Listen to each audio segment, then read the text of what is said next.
Welcome to Raw and Refined, the Gentleman's Hour, where we're going to have engaging conversation with middle-aged black men about what's going on. We welcome you to listen, like, comment, and subscribe with the hope that we will encourage others to join us for future conversations. We always like to start off with a toast. And with that toast, it's because we're gentlemen and we like to do it raw and refined.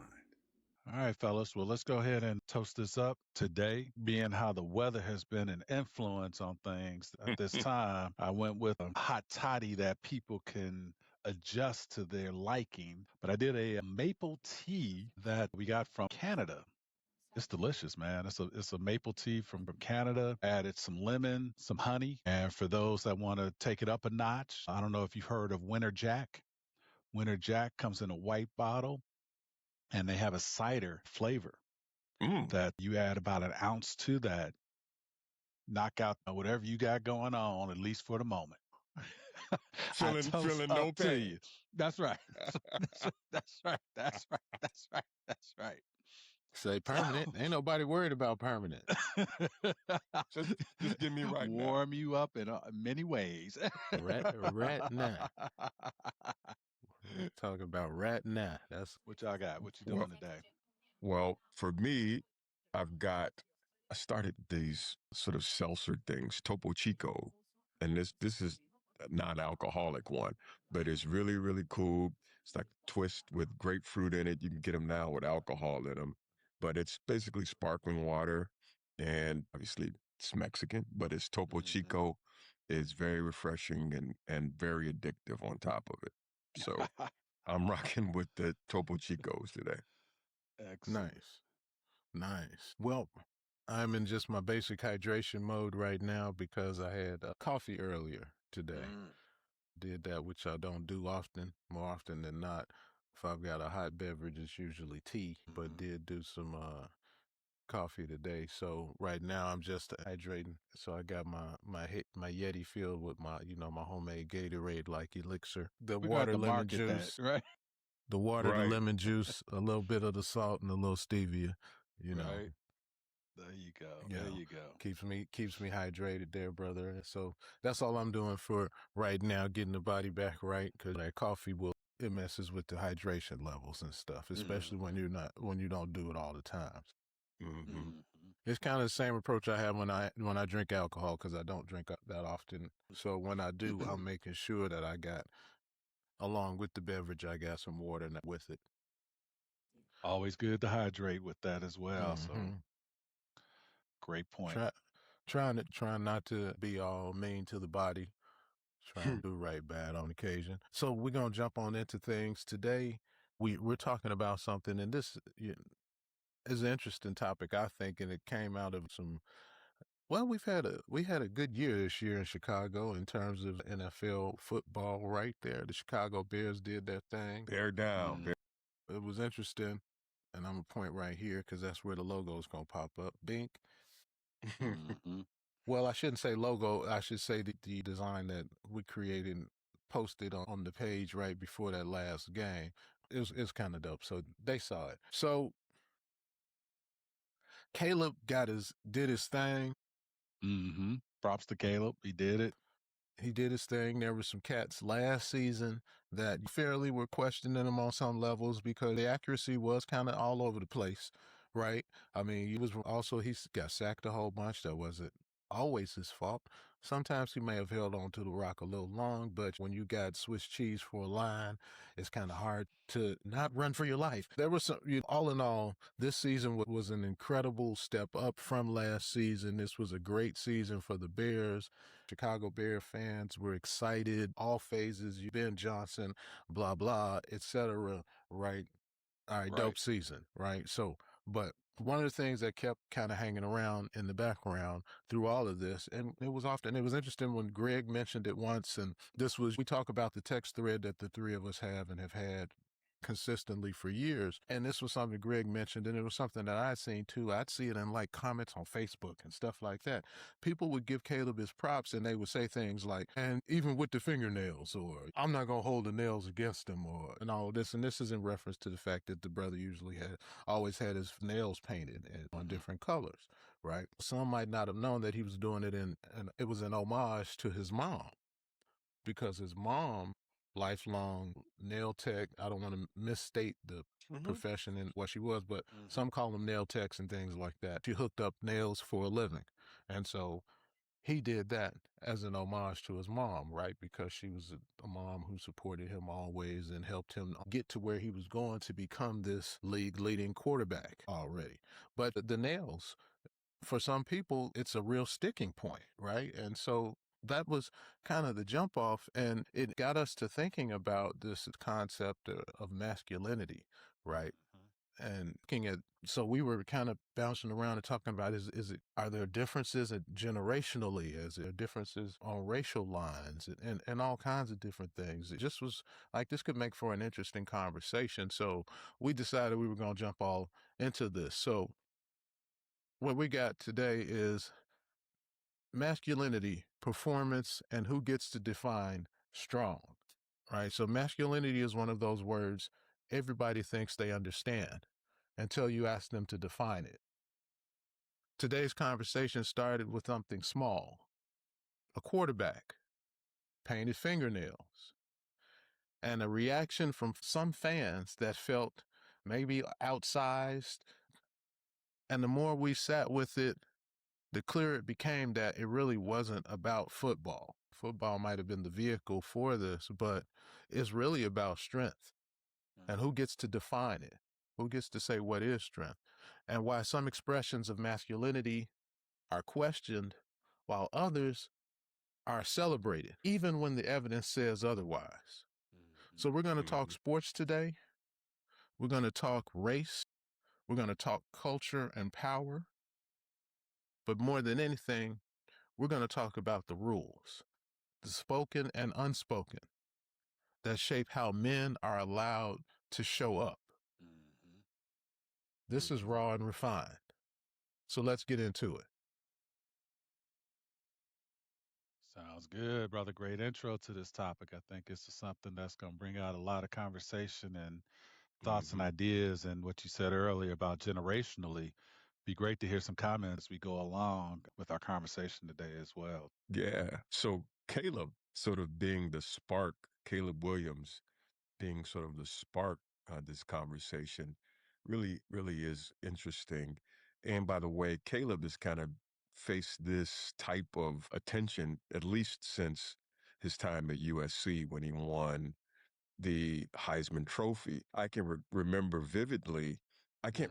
I don't remember what game it was, but I remember it was a game that he lost.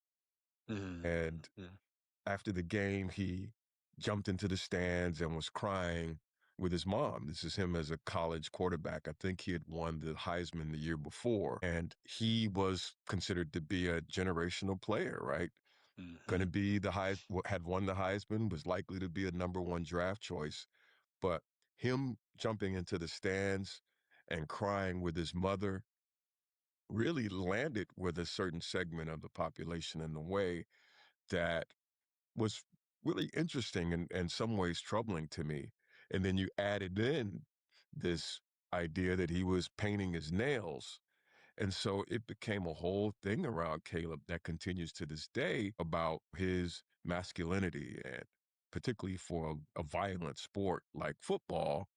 What does it mean that Caleb Williams paints his nails and he cries to his mom when he loses? And so it was this cottage industry of, should he even be the first pick because he's kind of soft and not the strongest guy in the world? And so the tone and the language of the critique of Caleb really started before he even got into the NFL, that only got louder once he did get into the NFL. And it just occurred to me, here's a guy who was an exceptional talent, played a position that's the hardest position perhaps in any team sport. Yet the critique of him was that somehow he was not masculine enough because he cried and got emotional and painted his nails. And so it just occurred to me that there's a conversation that is happening, whether we're participating in it or not, about what it even means to be masculine or what it means to be tough in our society and in our culture. And so Caleb was kind of the spark, I think, for this conversation, but it's obviously bigger and has been a longer question and debate that precedes Caleb. I think GK during our conversation, as you bring up those points, it just shows, and we'll talk more, I'm sure, about the difference generationally about this. We talked about this in other episodes of we used to just have to suck those tears up, be quiet, stop crying, toughen up, and that's what we grew up with. So when you see that vulnerability opening up now, definitely Yeah. much more than what it did when we were coming up, that questions, okay, what is masculinity, like you said? So this is what kind of helped us to come with this conversation. But I appreciate, at least from what I can tell so far, that Caleb at least feels comfortable with his vulnerability as well. He will cry, and crying is totally fine to be able to do that and express those feelings. But yet he's out there on the field playing one of the hardest sports out there to play. And then quarterback, you are considered the leader. So you are leading this team regardless of all of that as well. And he has Mm-hmm. no shame in his game when it comes to his nails. And when he explained what that meant, he really, let's be real, he didn't have to explain anything to Right. anybody. But society as it is felt that needed an explanation. And he gave it and let us know that this is in honor to his mom. Yep. And that's why he does it. I think it's amazing that we are seeing young men at this time feeling more comfortable Yep. in their vulnerability, which now defines a new aspect of masculinity, in my opinion, as well. Well, it's funny. He's not the first one to do it. He's not even the first one in his generation to do it. I think it was Jalen Green who played for the Rockets, had a certain amount of attention given to him because he was doing the same thing. And of course, we all know that Dennis Rodman took it to Right. higher heights Right.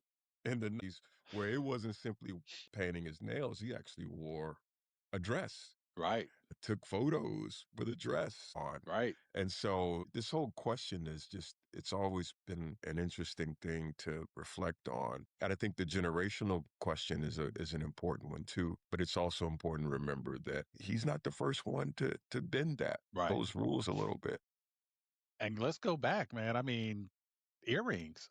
Let's think about when earrings first started coming out and guys were wearing earrings and Mhm. question of, well, what side are you wearing it on and what does that mean? And Right, now you right. wearing it on both sides. Like, okay, Yeah. well, who was wearing? MJ, Michael Jordan. I mean, one of the powerhouses out there had an earring. So Yep. now it becomes more acceptable because you're seeing figures that you consider to be masculine enough to do that.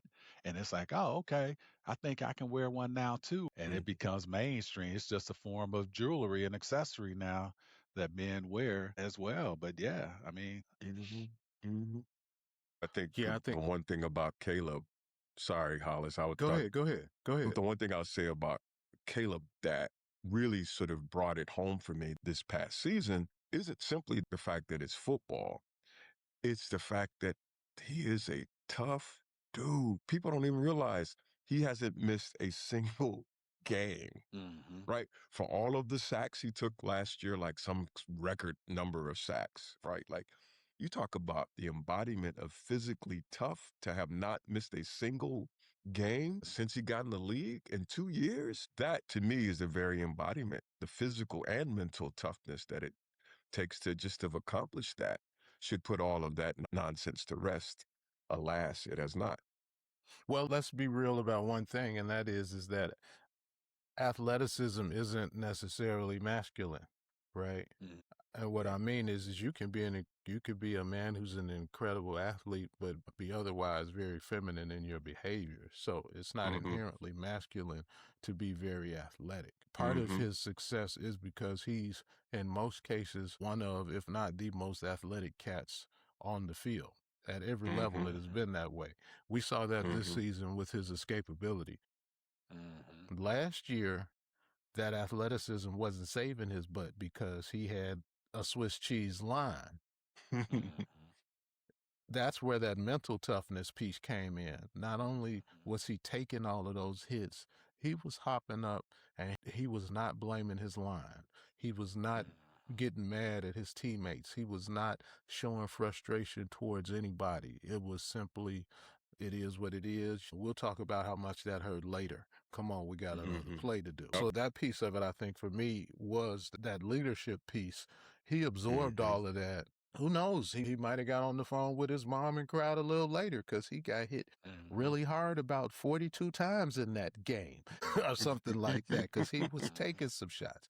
But in terms of leading that team and showing all of those cats that I got your back and we're going to continue to push this forward, he was an incredible leader in that respect, I think. So very, very impressive. But to your point, it took mental fortitude, physical toughness on an extremely high level to do all of that. And then I think in that off season, he put that other side of that leadership piece was that him figuring out and working on what do I need to do so that I don't have to go through that again.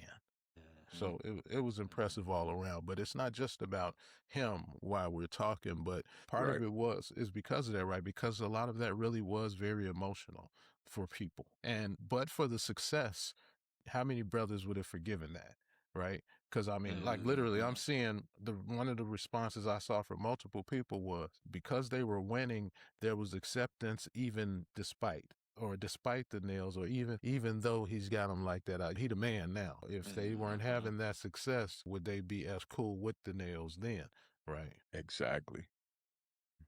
I don't think know. he's a window into really sort of our broader societal issues around identity and as we're talking about masculinity, I would even say femininity too, or how we react to people that don't fit the stereotypes of certain expectations. And I think that that's part of it too. And I think that's also a generational thing, a shift that is happening. I think you've mentioned, Hollis, how Caleb has been an elite player for his entire life, right? And he didn't grow up in a stereotypical way. He had a lot of support from his family, his mom and dad.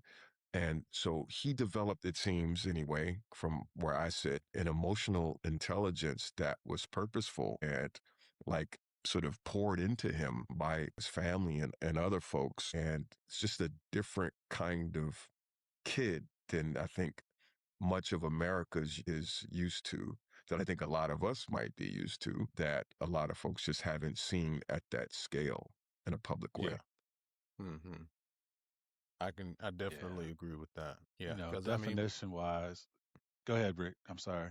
I was just thinking about this notion of what should matter more. Is it expression or performance? Right. And so that was going back to what I was saying. If he hadn't performed as well this year, would people have more of an issue with his expression? And at what point should that matter, right? They should kind of exist parallel, right? This is how he expresses himself. This is how he plays or performs. But that's where we're at. To add to that, I'm just going to say that look at masculinity, femininity, as you brought it up, GK, is that it's really defined by how society expects someone to behave, either as a male being masculinity, as a female as it relates to femininity. But there are definitely traits that we all share in some form or fashion as well. And I think you're right, Rich, when you said if he didn't do as well, would that be more highlighted about here we go again, does he have the ability, strength to really be able to carry this Bears team, to the next level? Or is And he I too definitely busy buffing? right, exactly, type deal versus whatever that needs to be the QB1 for the Bears and help us get this next level appearance and hopeful championship down the road as well too. So it's all about expectations, man, and that's why I really appreciate this conversation. I had to kind of understand really what we were trying to talk about today. Hopefully, we're shaping this up for our audience as to different aspects of what masculinity it looks like, and And as of now, just kind of starting off with Caleb Williams and all he was able to achieve as we do celebrate our Bears being Chicago team as well, too. Mm-hmm. Yeah, I think that provides a good jump off, and I think it really is. There's a lot of space for an interesting conversation in this. Yep. Norms, right? That's a term that can run through this conversation quite easily and be important in a number of ways. Because when we're thinking about things like this, what we're talking about cultural norms, we're talking about business norms, we're talking about political norms, we're talking about social norms, all of this, right? This notion of groups kind of defining what is and what isn't, or what's supposed to be, or what's right, or what's in bounds, what's out of bounds, what's deviant, right? All kinds of different labels we could attach to these things that we're talking about. Because I'll throw one out there for me, right? Something that defines a man for me professionally, historically, right? I was a trial lawyer before I got into education. One of the things that drove me crazy was seeing a man walk into court with a shoulder bag. I'm old school, and this just happens to be sitting here because this is near my desk, but I'm Yeah, old you school. did used to make a big deal out of that. This is supposed to be in your hand. You see, mine actually had some things for the straps, but you don't use them. You don't put that thing on your shoulder. You walk down the street and and preferably with the bent arms, right? 90 degrees up here like that. I don't care how heavy it is. I don't care how much stuff you got in there. But you've since evolved from that perspective. I'm gonna go out on a limb. Yes, I'm going to say if it's really heavy, you get the bag with the wheels on it, and you push that bad fella in while you've got your briefcase in your other hand or something. But My so gosh. so just a slight evolution on that particular issue. Ain't I nothing don't care wrong with your messenger bags out there. That is yeah, if you're a good. Exactly. messenger, Help if to you're a save messenger, your back and Your shoulders and backpack. everything as well. yeah, Right. yeah, if you're a delivery cat or something, but you walking into a Wear your court of suit law, with your you know, you backpack on. you know, Whatever makes you no, don't do comfortable. that either. That's That's right. extra tacky. That's That's extra right. tacky. No, I've done that too on occasion, but no, in all seriousness, there's Yes. maybe a little evolution, but no, that's what we're talking about here, right? What defines what? Who gets to say what and why? And I'm gonna hammer that performance part a lot, because the reality is that we have historically allowed our high performers more room, right? We talked about Right. it in an earlier episode where I was talking about us at Proviso East. Oh, you notice that background, right? That's right. That's At right. Proviso East, during the basketball season, during that my junior year when we were going far into the state, our run to try to get downstate and we were playing well, norms within the school were relaxed. We got to wear our hats inside and walk around. But as soon as we lost, you better not have that hat on anymore, right? It was like, hey, what you doing, man? Take that off. Right. Wear hats in a bit. Right. Right. So something that was, performance based, but it's just an interesting thing. I think the amount of leeway that certain people get in society. Long as you win it. Well, it's a fascinating thing because sports is usually one of the ways in which society sort of thinks about, like, it's so important as society sort of wrestles with, thinks about masculinity, right? Like sports is so central to so much of it all. And it's really a window, not so much just the sports, but our reaction to sports and athletes and all of that stuff. They are so interconnected that it is a good window to me in which we should wrestle with this question, because you can tell a lot about how people respond to people and like their views about certain things based upon the athlete that they like or the athlete that they don't like. To me, LeBron James is a sort of another example of a controversial, if you will, athlete whose persona as such is often questioned. Like it's like they call him Le Flop, or they call him he could cry. It's like all these things about him. One of the ongoing memes about him is after he leaves a press event and he grabs his bag and walks out. And speaking of the bag with the handle, he grabs his bag and he walks out. So I don't even have to explain to you what I'm talking about. And Right. so that sort of that image of him as like questioning his very masculinity is fascinating for a guy who's 41 years old, has played at the highest level for 20 some years, is married with like, is that what is in fact masculinity if that's not it, right? Or some example, an example of it. And I think with that, for LeBron, so yeah, you guys know me and LeBron have our own differences type deal. I am definitely a MJ man, and that's my guy. That's gonna be He my said that like guy. they've actually met and had actual Right, beef, right. right? Right, that's what I'm saying, right? Right. You know, so that's it. But I'm you like, know, I have what to did say, you not tell us about? you're right. So, Right, but right. I have What to So say happened at that that mad. Charlotte you game or something, you you know? know, you right Yeah. though. I give you what you said, Greg, about he has definitely played at a level for a long time that not many players can really say that as well. The question comes up, our Nobody. generation, I'll say to the new generation, could LeBron have survived? But in our generation of Right. playing with the Detroits and the Dallas and those players that when you came in, you can expect an elbow to your chest to your face, Yep. and you had to just get up and play through it type deal. Yep. Hey, you know Whereas what? in this time and era, it's like, well, dag, he can get hit, and he flopping already type deal. So Adapted to the rules of the time. He's right, and adapted to the it's rules of the time. adaptability. Barkley It's said it. Isaiah adaptability. said it. Everybody would have been trying to avoid him.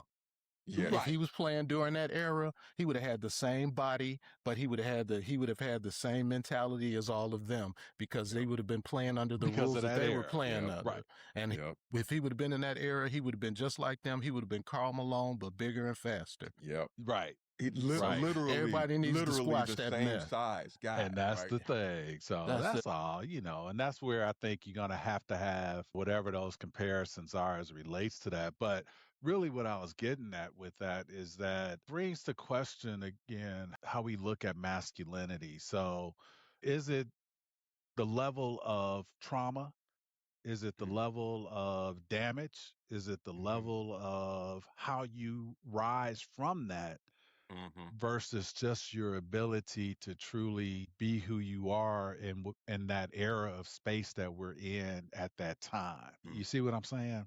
So I just said that to say it like that because yeah, it was a different time then. We didn't, you Mm-hmm. know, it's not 140-point games that we see every night type deal. You were great if you got Got 100, to that was 100. an amazing game type deal. Now that's almost expected that you should be scoring 100 points a game and stuff. But it was definitely a different game at that time, and even before him, it was a Mm-hmm. different game before MJ was in there as well. Mm-hmm. So there's evolution in all of this as well. But yeah, to get back to LeBron, I think he has done tremendous for the game of basketball as well. I'm still not going to be on the bandwagon, but I think he does have the statistics and the background Longevity. to support him being a one of the greats. Yep. Well, I think this notion of old school versus new school cuts across all kinds of different things, Yep. right? Yep. And one of the things that you touched on, John, as I was looking in the notes, was really what this note said: old masculinity glorifies suffering, mature masculinity values adaptation. And so, putting that in simpler terms, that's why so many people pick Jordan over LeBron, because Jordan's from that time when everybody was stealing on everybody, right? So they say that it was right. they say they were tougher, right? Because Right. you saw how Scotty rolled up out of that game with the big old Right. this was his forehead, right? That knot he had on there, and he kept playing. When in today's game, they would have rushed Scotty to the hospital. He wouldn't have been able to continue playing. Exactly. Right? Concussion And so protocol and everything. Right. exactly.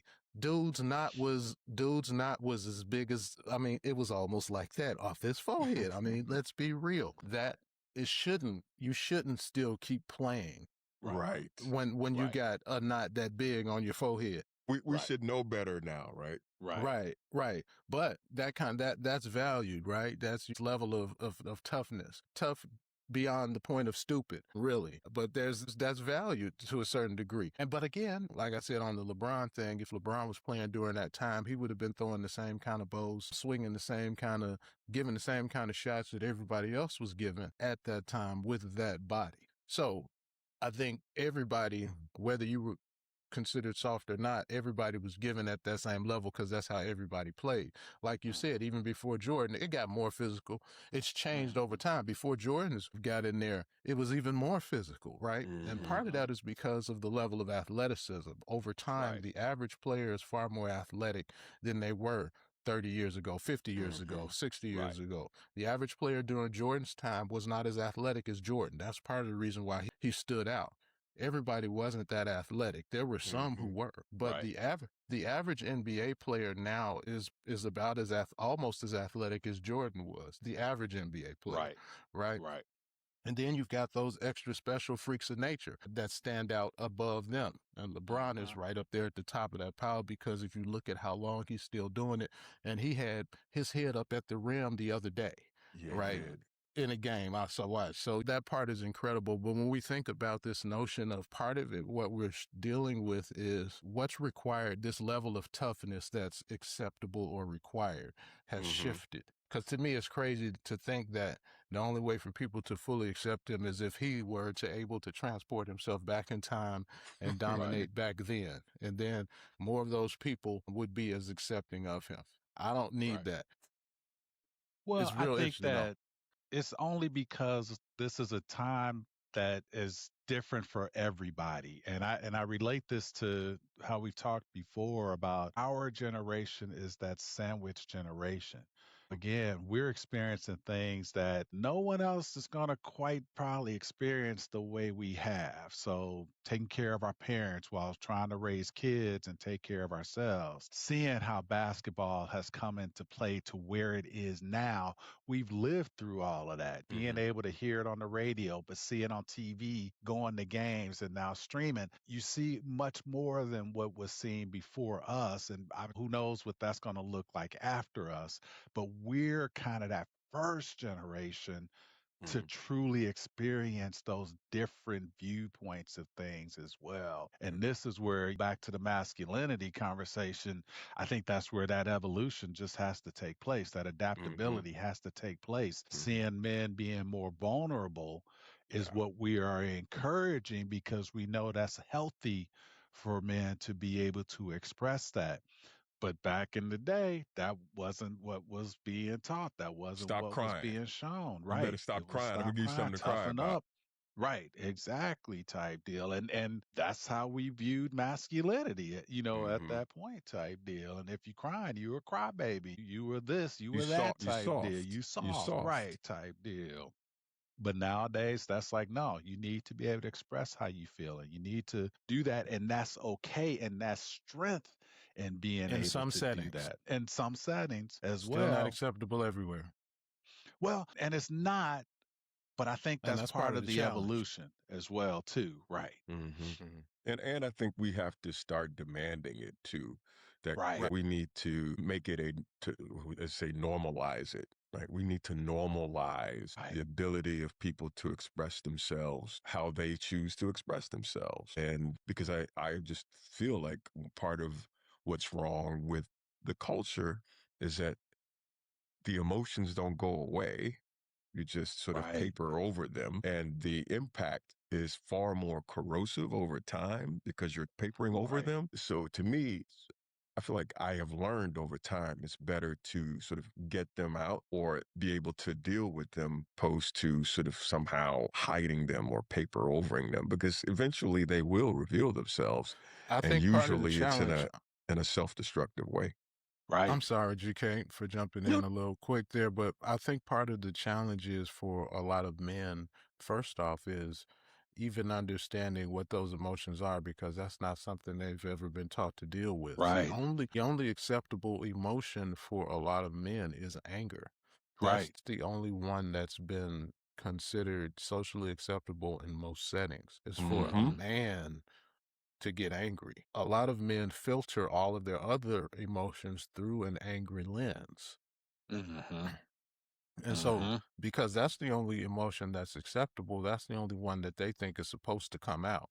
And so, the only way for the other things to come out is cloaked in anger or Mm-hmm. misinterpreted because they don't know how to deal with these other ones. The first level and the first key is being able to have a full a full emotional vocabulary, right? Yep. You were using that Mm-hmm. term emotional intelligence earlier. Understanding the difference between anger and other Mm-hmm. emotions, right? And not confusing things like the pleasure from sex with being happy or something Mm-hmm. like Mm-hmm. that. Mm-hmm. Mm-hmm. Emotions versus physical expressions, things like Mm-hmm.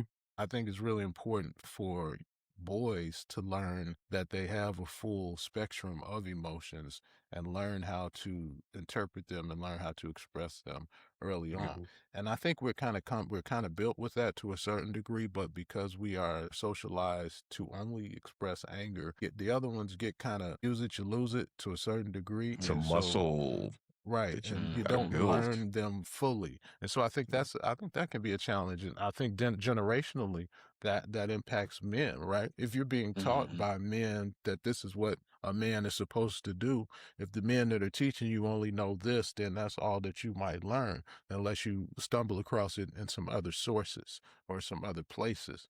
So, Yep. I wonder, this is so interesting, bros, because as we talk about this, I keep reflecting on who started that. How did started saying that, okay, as a man, you aren't allowed to show emotions of caring or sadness or concern type deal. And where did that stem from?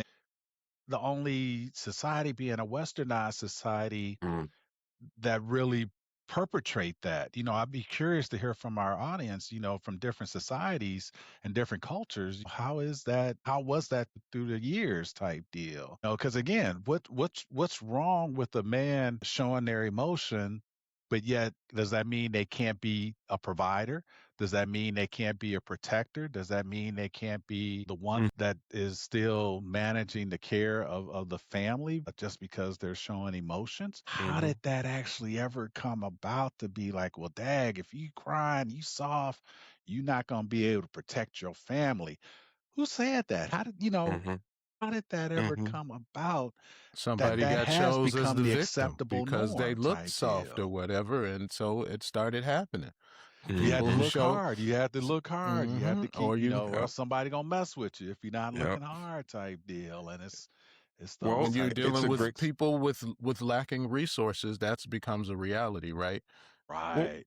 I When think it becomes a survival. It's a right, survival mechanism, if you will. Like we was if it's not or still was now, exactly. yeah.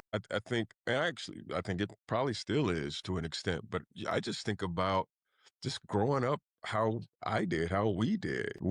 There were cliques even in high school, right? Like I was Mm-hmm. part of the house clique, right? And the way we dressed and the way we hung out, the things we did, they were made fun of because for some people, they weren't considered masculine. And then there was another track of people who were doing other things that were considered more masculine than what we were doing and the way we were dressing. Mm-hmm. So there's always been these various current, and I think part of it is just some of it is just survival stuff. People, and then you find your group, and then you just kind of do what you got to do to be with that group, because with that group, you're more likely to survive, and you have camaraderie, and you build community with that group. There was some rough times in high school that Mm-hmm. we lived through, or at least felt like they were rough times. People making fun of you because of how you dressed, Mm-hmm. or the things that you did or liked. Yeah, and we're not even getting into how sexual orientation plays out Mm-hmm. and the violence that the LGBTQ folks have had to endure over the years. We're not even talking about trans people and Mm-hmm. how those things really continue to really impact people's sense of safety and how they're feeling comfortable expressing themselves. So I don't have an answer to your question, John, about where it came from, but it's Mm-hmm. still very much a part of the culture. But I think we have the opportunity now to normalize something else. And I think that's one of the things we hope to get out of this conversation. Well, and I appreciate that, GK. I appreciate you bringing that aspect of it as well, because that's a very significant aspect of this conversation too. And part of leading into our next comment is that it's because we're still getting pushback or blocking from white males that are trying to lead this country. They're trying to silence that, trying to quiet that, trying to say again that no, that's not acceptable. And here now we're having to again redefine, okay, what does masculinity mean and what does that need to look like based on, unfortunately, in my opinion, who we have currently in position of leadership for Mm-hmm. our society. So, Mm-hmm. Mm-hmm. Mm-hmm. Well, we know that our country is in the midst of a pretty radical backlash, if you mhm, will, in terms of what it even means to be masculinity. Again, the attacks on trans people, the attacks on LGBTQ folks. So the whole thing about Caleb, to me, all of that has to be looked at in the same context because it really is a reflection of the broader society. We have a person in office now who the people you talk to that support him, what they love about him is that he's aggressive in his words, he's aggressive mhm, in his approach, and that I know people say he's a man's man, right? Like there's a way in which mhm, that sort of type of, or that the perception of that as masculinity is what makes him strong and attractive for a whole bunch of people. mhm, That's so interesting. And it made me think about something I wanted to share with you all really quickly. It's a screen capture from my TV when I was watching TV the other day. And have you seen Mm. this commercial? It's for some kind of a Enhancement. for enhancement, right? no, it's for a particular aftershave or something like that. Oh, wow. Okay. Oh, geez, okay. But it's called He Lives in Manlandia. And so the notion is he's this really masculine dude. You see, he's got his big tomahawk Uh huh. and all of that. So, He's so got his lazy that, boy. yeah. Right. So Right. just when you were talking about, you were just introducing race into the conversation. And so I thought that was this notion of black men must prove their masculinity. We're not supposed to be emotional. We're supposed to be Mhm, stoics, right? And why? Because historically that made the white people more comfortable. mhm, If just any show of emotion, that's volatile. That he's not able to mhm, control himself, and therefore that means mhm. he's a danger to Mm-hmm. me. Let's set aside the reality of who was actually violent, but Right. this notion of right, everything is going to be scrutinized. Everything is going to be scrutinized, right? We've seen this historically. It's just in the post Michael Vick did it really become everybody, again, the performance, right? Made Yeah. things more acceptable. And this wasn't necessarily about Mhm, masculinity, but just the explosion of the athletic black quarterback post Michael Vick. All of a sudden, everybody wanted one. Didn't nobody want Mm-hmm. one before that. But then they was like, wow, I mean, did you see just the kind of things you could do if we could just get one that isn't into the dog fighting or whatever? mhm. And all of Yep. the other stuff that we might be able to control a little better. Right. Yep. But that shift we saw because that performance, that level of performance, and then now we're seeing all of these black quarterbacks that are thinking. They're just not running fast. They don't just Mhm, have laser arms. They have mhm, those too, but they think. And they Yep. do mhm, all of the things. They lead all of that stuff, but they're still scrutinized at a level that we don't see with white quarterbacks. mhm, Yep. It's really interesting. And I love the fact that I've been going back and really looking at that Beyond the Draft mhm, episode that we did last May because mhm, I've started working on editing the video so we could put that out there for our listeners and viewers, and thinking about some of the things that we talked about in that context last year. But there were segments of it where we were focused really on that level of scrutiny for Mm-hmm. us versus them. You know, Mm-hmm. that thing is still very true. We've got to be twice as good, but they want us to remain half as expressive. Yep. When white athletes just, yeah, right. that is acceptable. But when we do Right. that, there's Well, decorum. We need some decorum, right? Josh Allen, after Buffalo lost, had a full-on cry, and I thought that was great. But Yeah. I didn't see the type of critique of him that I've seen Right. of other athletes. And there's one Uh-huh. other aspect to this. Again, keep going back to sports. It tells so much about us, but it's Mm-hmm. beyond that. I just Yeah. thinking about it from thinking about gender versus like masculinity and femininity. So I'm thinking about WNBA players, for example, and the types of critiques that they get just for simply being basketball players, that somehow they are hyper masculine because they play basketball. There are women who play basketball. It's always been this weird thing that, again, this whole question of masculinity, what does it mean? Like, who does it apply to? And one of the way, like, even beyond basketball and sports, one of the most ridiculous and disgusting ways I've seen it is the way that some of them have talked about some Black women. And I can think about Michelle Obama in particular in ways that are really, really troubling, stuff that you'll see. And some of the Serena Williams. outrageous Serena Williams and like all these Black women, right? To me are just women athletes or just brilliant women that, as a way to tear them down, they get sort of categorized as masculine. Like, what is that about, right? Well, if nothing else has worked, so we got to try that too, because it's Right. ultimately what you're saying. It's about the tearing down. It's about the threat. It's about the power that they possess, that internal power, that internal strength that shines through. And so nothing else That's a good seems word. to That's a good nothing word. else seems to work. So we got to throw that at it too, to try and slow them down, to try and break them down.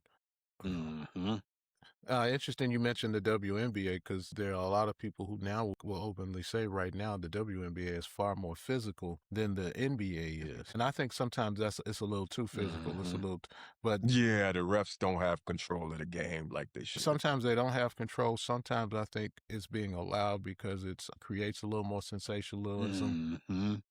I think with Well, the the league where it's old at right now, trying to justify paying more and doing this and that, well, some of the John, I go conflicts are into going on.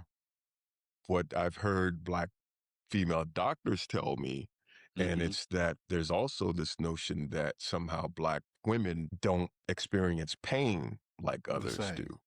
So Right. there's that. There's That's that old leftover justification for Right. mistreating people that's been around for so long. Right. yeah. Right. So it's all of I'm sorry, this John. I'm again. sorry. Just real quick. That also goes to the WNBA thing, to keep that division between the Black and the white players. And every time Caitlyn got fouled, right, it was the biggest, most ridiculous, evil thing. They're trying to kill her. And I'm a Caitlyn fan. She's a Hawkeye. Yeah, I know. But that's I'm a undeniable. Caitlyn fan too. Right. I'm a fan of her game. Her maggots kind of ruined it for a while there, because they don't love the game. They didn't care about the game, and they Right. just came in and just kind of messed things up. But what we did see was she was taking the same knocks that everybody else was taking.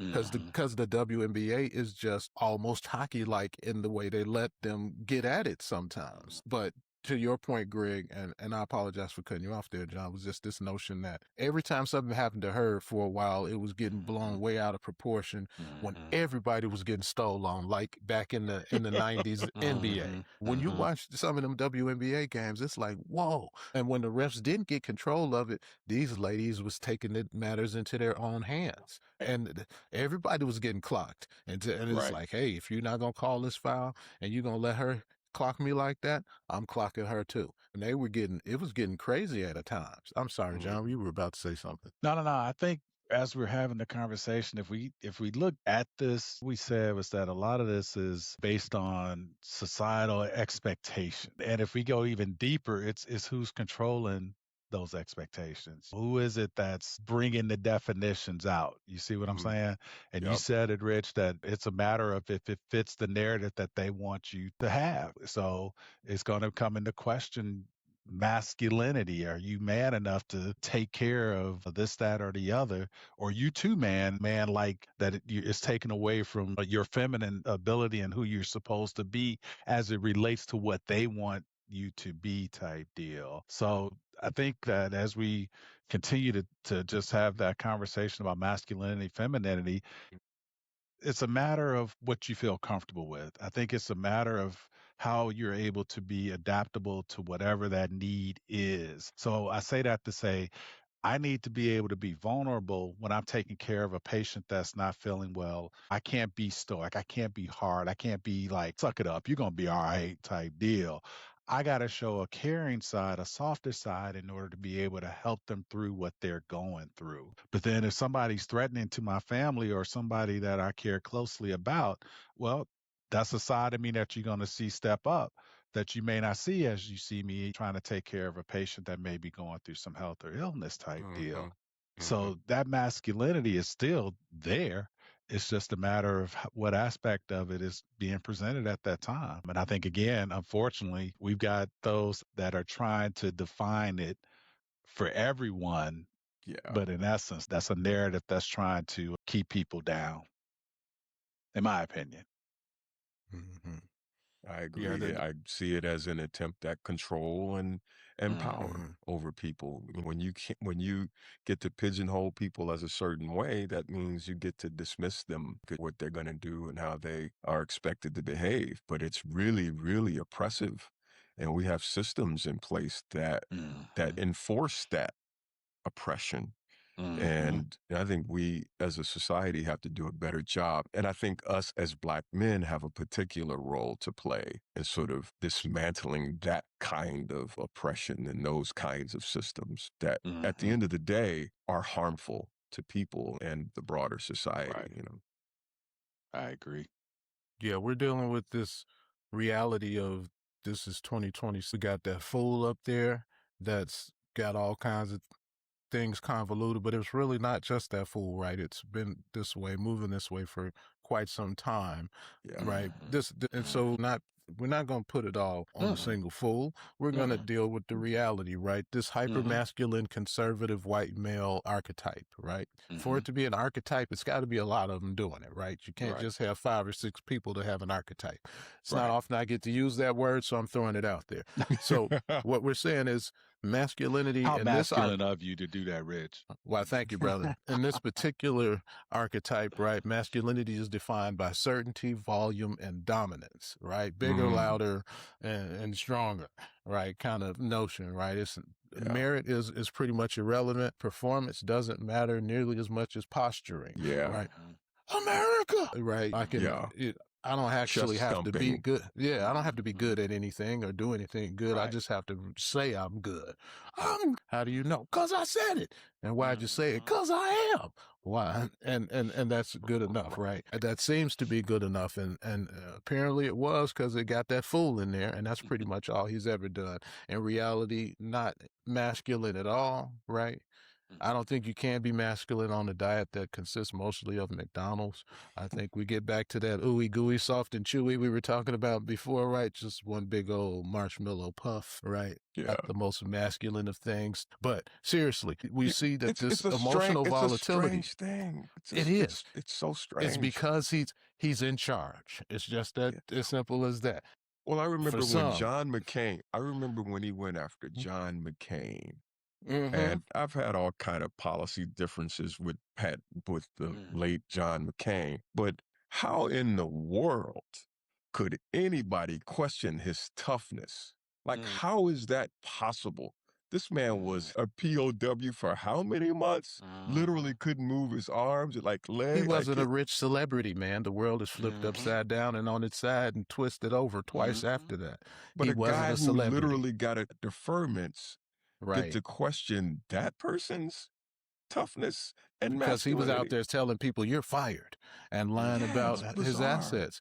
But that's all it takes is to be, if you can be on TV long enough, that pervasive image everywhere is all it takes for some people. And if it's enough of those people, boom, you got a norm, right? It doesn't have to make sense for, right? How many? Right. Well, this world we're living in right now, right? The majority rules sets the rules. And if the majority is all idiots, you get idiotic rules. Well, and really, I don't even know if it's truly majority ruling. So I hear what you're saying, but I think there's a lot of quietness, and there's just some people that have said they gonna rule and do what they do. But but I get what you're saying. No, I agree. In a broken system, we had enough. Right. We had in a broken system, there were large enough numbers in enough places, to end up with a jacked up result. But well, I think this has he been he won all of those elections. He did. And when you look at the gender variation. Like it's just a fascinating thing to examine. And this conversation is great, and I think it could continue to go. And I'd love to have some of our viewers slash listeners weigh in. Obviously, we can't get to every aspect of the conversation, but hopefully it inspires you all to engage with us and engage with each other about what I think is a conversation, even if it's not articulated as a conversation, but it's happening everywhere. And so hopefully this will be part of moving the conversation forward. But one thing I keep coming back to is that if masculinity really was as we say it is, or as society says it is, it wouldn't need all of the policing, right? It wouldn't be threatened by expression, right? It actually wouldn't collapse under deep Right. analysis. But it's Right. so weak and questionable in its foundation that it needs enforcement by systems, by people, by those in power. So it's not as strong as it pretends to be. And so I think our job is to resist it and try to build something better. I think we end up getting to that individual, right, is where we could be. Norms matter less when we are focused more on, and there are some places and spaces where the individual should be less important than the community or the group. But when we're talking about expression, that's one of those places where the individual should kind of reign paramount. That's in a place where we got a kind of universal acceptance, though. And I think we're so far from that because there's so much focus on control. And then there are so many that are willing to be controlled, or who or are willing to comply, are willing to fall in line and say, okay, I'll give up that personal expression. I know I've done that at different points in my life, and just out of necessity, career necessity, right? I remember when we were talking with the nephews, and I talked about how at that time when I still had hair, I would have been able to wear my hair like so many brothers do now. You Right. know, when I was going to court, that would have been dope. Looking back on it, but that conformity and things of that nature that limit us sometimes by choice, sometimes by pressure. Yeah, and just remember again to our audience, we thank you. This was not us trying to decide for you what masculinity is. This was there to bring out the conversation and in hopes of encouraging us and others to just recognize that masculinity has a broad definition to it. We are there to try to be open to what that looks like and to be able to feel free in that expression of that as well. So again, think about this. Who taught you what it means to be masculine? And do you still conform to that today? And does that pass down to those that are younger than you, so your children or even your grandchildren, as to how that same perception falls? We would love to hear your comments. Please like, share, and just let us know what your thoughts are as it relates to this. We appreciate you all. And I think this is, again, hopefully a great episode, great conversation, and just there to open your eyes and your hearts and your minds as to just different concepts that are going on at this time. That's right. Well, thank you all for checking us out. Appreciate my brothers as always for an inspiring conversation that could go so many different ways, but we'll continue talking and we'll keep bringing up the subjects. Take care, everybody. Peace.